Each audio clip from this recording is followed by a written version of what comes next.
ये बात बहुत समय पहले की है। एक छोटा सा शहर हुआ करता था। उसमें श्यामा और उसके पिता रंजन दोनों साथ रहते थे। श्यामा की माँ की बचपन में ही मौत हो चुकी थी। श्यामा के पिता अपनी बेटी को माँ और पिता दोनों का प्यार देते थे। श्यामा के पिता रंजन एक बहुत बड़े घर में खाना बनाने का काम करते थे और श्यामा कॉलेज में पढ़ती थी।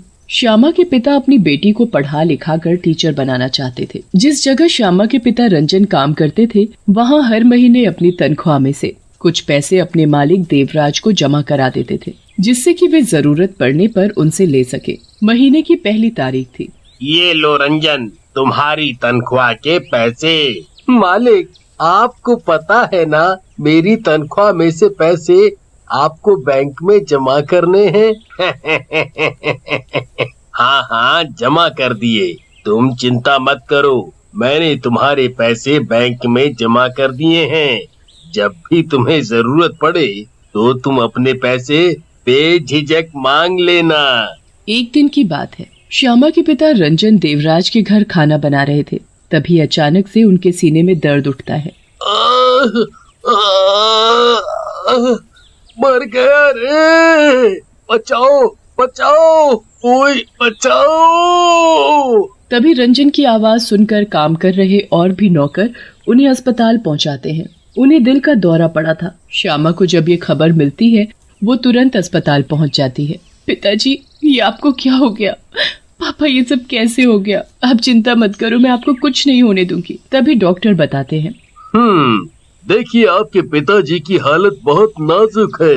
अगर समय से तुम्हारे पिता का ऑपरेशन नहीं किया गया तो उनकी जान को खतरा हो सकता है।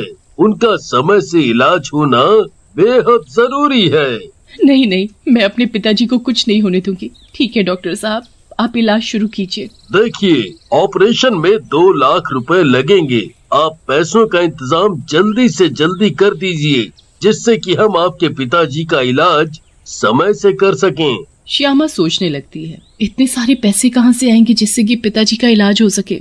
तभी अचानक से उसे याद आता है, अरे हाँ, पिताजी हर महीने अपनी तनख्वाह में से कुछ रुपए कटवाते थे कि जरूरत पड़ने पर वो उन्हें इस्तेमाल कर सके। श्यामा सीधे अपने पिता के मालिक के पास जाती है, जहाँ रंजन काम करता था। अंकल, वो पिताजी को हार्ट अटैक आया है और उनका ऑपरेशन करना बहुत जरूरी है। अगर उनका समय से इलाज शुरू नहीं हुआ तो उनकी जान को खतरा हो सकता है। मैं आपसे उनके जमा किए हुए पैसे लेने आई हूँ, जिन्हें पिताजी ने हर महीने अपनी तनख्वाह से आपको जमा करने के लिए दिए थे, वो मैं लेने आई हूँ। लेकिन अभी मेरे पास पैसे नहीं हैं। वो तो उन्हें बैंक में ही जमा करा दिया करता था।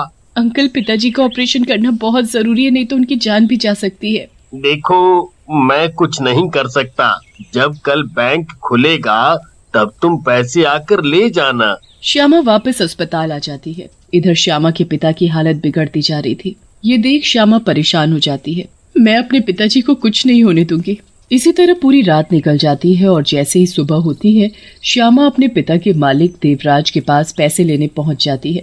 अंकल, आप मुझे जल्दी से पैसे दे दीजिए, जिससे कि जल्द से जल्द उनका ऑपरेशन हो सके।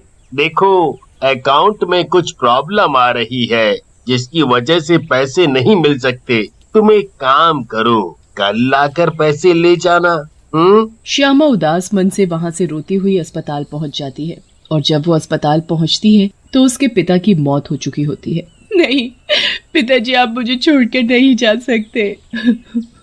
श्यामा का उसके पिता के अलावा कोई नहीं था। श्यामा अपने पिताजी का अकेले ही अंतिम संस्कार करती है। वो अपने पिता की चिता के पास अकेली बैठी रो रही थी।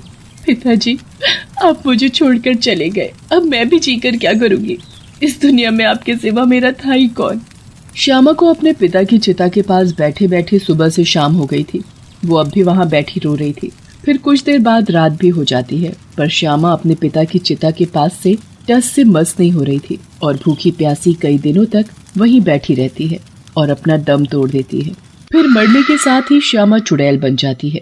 तुम लोगों की वजह से मेरे पिता की जान चली गई, अब मैं तुम लोगों को नहीं छोड़ूंगी। फिर चुड़ैल सीधा अपने पिता के मालिक देवराज के घर पहुंचती है तो देखती है कि देवराज और उसकी पत्नी बड़े खुश नजर आ रहे हैं। देख, मैं तेरे लिए क्या लाया। दिखाओ क्या लाए हो। पहले अपनी आंखें तो बंद करो। देवराज की पत्नी अपनी आंखें बंद कर लेती है तो देवराज उसके गले में बहुत ही सुंदर और कीमती हार पहना देता है और उसे आंखें खोलने के लिए कहता है, अब अपनी आंखें खोल कर देखो। हार मेरे लिए। ये तो बड़ा ही सुंदर और कीमती हार है। अच्छा हुआ तुमने उसकी बेटी को पैसे नहीं दिए। मुझे पता था कि उसने मेरे पास कितना पैसा जमा कर रखा है, इसीलिए मैंने उसकी बेटी को पैसे नहीं दिए। अच्छा हुआ बुढ़ा मर गया, अब उसके सारे पैसे हमारे होंगे। मुझे नहीं पता था कि उस बूढ़े रंजन ने तुम्हारे पास लाखों रुपए जमा कर रखा है। जब से वो हमारे यहाँ खाना बनाने का काम कर रहा है, तब से ही वो अपनी तनख्वाह से हर महीने कुछ न कुछ रुपए मेरे पास जमा कराता था, जिससे कि वो जरूरत पड़ने पर उन्हें मुझसे मांग सके। पर अब उसे इन पैसों की कभी जरूरत नहीं पड़ेगी, और ना ही उसकी बेटी को। फिर दोनों ये बातें करते करते हंसने लगते हैं। तुमने क्या मुझे पागल समझ रखा है, जो इतनी बड़ी रकम मैं उसे यूं ही दे देता? अब ना तो रंजन जिंदा बचा और ना ही उसकी बेटी। अच्छा हुआ दोनों मर गए। हरामखोरो, मेरे पिता के पैसों पर ऐश कर रहे हो। ये मेरे पिता की मेहनत के पैसे हैं और इन पैसों पर सिर्फ मेरा और मेरे पिताजी का हक है, और ये हक मैं तुम जैसे कमीनों को नहीं लेने दूंगी। तभी रंजन का मालिक अपनी पत्नी से कहता है, कल तुम्हारे लिए एक और सरप्राइज है। सरप्राइज? बताओ ना क्या सरप्राइज है। सब्र रखो मेरी जान, बस कल तुम्हें खुद पता चल जाएगा। चुड़ैल मालिक और मालकिन की बातें सुनकर आग बबूला हो जाती है। सरप्राइज? सरप्राइज तो कल मैं तुम्हें दूंगी। अब देखना मैं तुम्हारा क्या हाल करती हूँ। अब जल्दी से खाना खिला दो, बड़ी जोरों की भूख लगी है, और खाने में बादाम की खीर जरूर बनाना। पत्नी अदा दिखाते हुए अपने पति से कहती है, अभी लाई मेरे सरताज, बस थोड़ा इंतजार करो। अब बस भी करो, मार ही डालोगी क्या? कमीने, मारूंगी तो मैं तुझे। खीर खाएगा, बादाम की खीर, मैं खिलाती हूँ तुझे खीर। देवराज की पत्नी रसोई में खाना और बादाम की खीर बनाने चली जाती है और वह बड़ा ही स्वादिष्ट खाना और बादाम की खीर बना लेती है। और जब खाना बनकर तैयार हो जाता है तो वो अपने पति को खाना परोस देती है। फिर जैसे ही वो खीर खाने लगता है तो वो बड़ी बुरी तरह चिल्लाता है, खून! ये खीर नहीं, खून है। खून? ये आप क्या कह रहे हो? देखो ये खीर है। चुड़ैल अपने जादू से खीर को खून में बदल देती है, जो सिर्फ देवराज को ही दिखाई दे रही थी। मैंने अभी अपनी आंखों से देखा है कि ये खीर नहीं, खून है। लगता है तुम ज्यादा पैसे देखने की वजह से बौखला गए हो। अच्छा, अब रात भी हो गई है, चलो सोने चलते हैं। फिर कुछ देर बाद देवराज और उसकी पत्नी सो जाते हैं। तभी रात के 2 बजते हैं तो देवराज की पत्नी को किसी के रोने की आवाज सुनाई देती है। इतनी रात में ये रसोई से किसके रोने की आवाज आ रही है? देवराज की पत्नी रसोई में जाकर देखती है तो चुड़ैल को देखकर उसके होश उड़ जाते हैं। चुड़ैल, बचाओ बचाओ चुड़ैल। भागती कहाँ है, रुक। तभी देखते ही देखते उसके सामने एक और भूत खड़ा होता है, और वो कोई और नहीं चुड़ैल का पिता रंजन था, जो मरने के बाद भूत बन गया था। भूत, भूत, बचाओ बचाओ, चुड़ैल, भूत। इसे क्या हुआ जो ये इतनी रात में चिल्ला रही है? देवराज भी रसोई में जाकर देखता है तो चुड़ैल और भूत को देखकर उसके भी होश उड़ जाते हैं। भूत! चुड़ैल, ओए बचाओ! देवराज भागने की कोशिश करता है तो भूत उसकी गर्दन पकड़ लेता है। भागता कहाँ है?